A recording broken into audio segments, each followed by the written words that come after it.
তোমাকে ভুলে থাকবো কিভাবে বলো? তোমাকে তো আজও বড্ড ভালোবাসি। প্রথম ভালোবাসার অনুভূতিটা আসলে অন্যরকম। কেমন যেন অদ্ভুত একটা ভালো লাগা কাজ করে।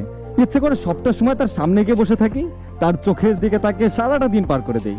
সম্পর্কের বয়সটা 2 বছর হতে পারে, কিন্তু আমার মনে হয় আমি আমার জীবনের সবটুকু ভালোবাসা যেন এই 2টা বছরে তাকে দিয়ে ফেলেছি। সম্পর্কের প্রথম দিকে আমি ততটা সিরিয়াস ছিলাম না। আসলে আমি ওইভাবে বুঝতামও না ভালোবাসা কি, কেমন হয় এর অনুভূতি। এই 2টা বছর আমার জীবনের সব থেকে সুন্দর সময় ছিল। হাজারো সুন্দর মুহূর্ত দুজন পাশে বসে কাটিয়েছি। আমি একটু বেশি রাগী স্বভাবের ছেলে ছিলাম, কিন্তু সে যে কখন ভালোবাসতে বাসতে আমাকে একটা শান্ত ছেলে বানিয়ে ফেললো বুঝতেই পারলাম না। আড্ডা ঘোরাঘুরি এসবই ছিল আমার লাইফের সবকিছু, কিন্তু কখন যে এসব কিছু পরিবর্তন হয়ে আমার পুরো দুনিয়াটাই সেই মানুষটা হয়ে গেল আমি না আসলে বুঝতেই পারি নাই। আমাকে সবসময় একটা কথা বলতো, জানো, কেউই না সারা জীবন পাশে থাকে না। আর আমি বলতাম, থাকার ইচ্ছা থাকলে মানুষ ঠিকই থাকে। খুব ভোরে যখন রাস্তা দিয়ে হাঁটতেছিলাম দুজন, তখন ও আমাকে একটা কথা বলছিল, আমি যদি কখনো হারিয়ে যাই কি করব তখন। আমি আসলে তখন কোনো উত্তরই দিতে পারি নাই। চোখ দিয়ে অজস্রে পানি পড়তেছে, আর ও তখন বললো, আরে বোকা, ভয় নাই, হারিয়ে যাব না কখনো। রাত জেগে রাতের পর রাত ফোনে কথা বলা, সম্পর্কের এই দিনগুলোই সারা জীবন মনে থাকে।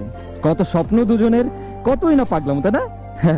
বাইরে ঘুরতে যাওয়া, হাত ধরে হাঁটা, এই স্পর্শগুলো মন থেকে কখনো মুছে ফেলা সম্ভব না, কেন জানি থেকে যায়। সময় বাড়ার সাথে সাথে আমি তার প্রতি অতিরিক্ত পরিমাণে দুর্বল হতে থাকি, আর আস্তে আস্তে প্রিয় মানুষটাকে প্রচন্ড পরিমাণে ভালোবেসে ফেলি। সম্পর্কটা এত সুন্দর ছিল, কখনো অবিশ্বাস নামক শব্দটা আমাদের ভিতরে আসেনি। দুজন দুজনকে পাগলের মতো ভালোবাসতাম, কিন্তু হঠাৎ একদিন সামান্য একটা বিষয় নিয়ে ও আমাদের সম্পর্কটা শেষ করে দিল।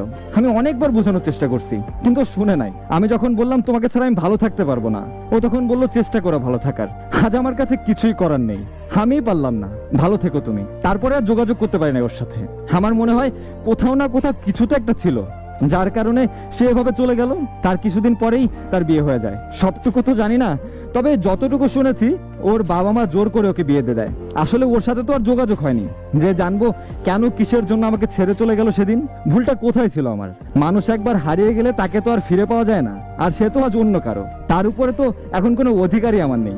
ভুলে যাওয়াটা সহজ না, সবাই ভুলতেও পারে না। কিছু মানুষ কষ্ট নিয়েই বাঁচতে ভালোবাসে। প্রিয় মানুষটার দেওয়া কষ্টগুলো বুকে নিয়েই তাকে ভালোবাসবে।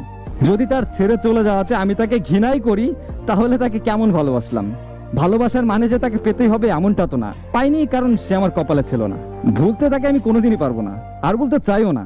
জানি জীবনে আজ না হয় কাল আমার জন্য যে মানুষটা আছে সে ঠিকই আসবে।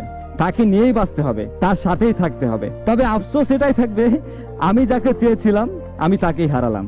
দোয়া করি তোমার জন্য, যেখানে থাকো ভালো থাকো। প্রথম ভালোবাসা আর যাই হোক, কপালে না থাকলেও মনে সারা জীবন থেকে যায়। আমি তো নিজেও বলি যে ভুলে থাকতে শেখো, কিন্তু তবে এটাও জানি বলাটা যত সহজ, করাটা ততটা সহজ না। তবে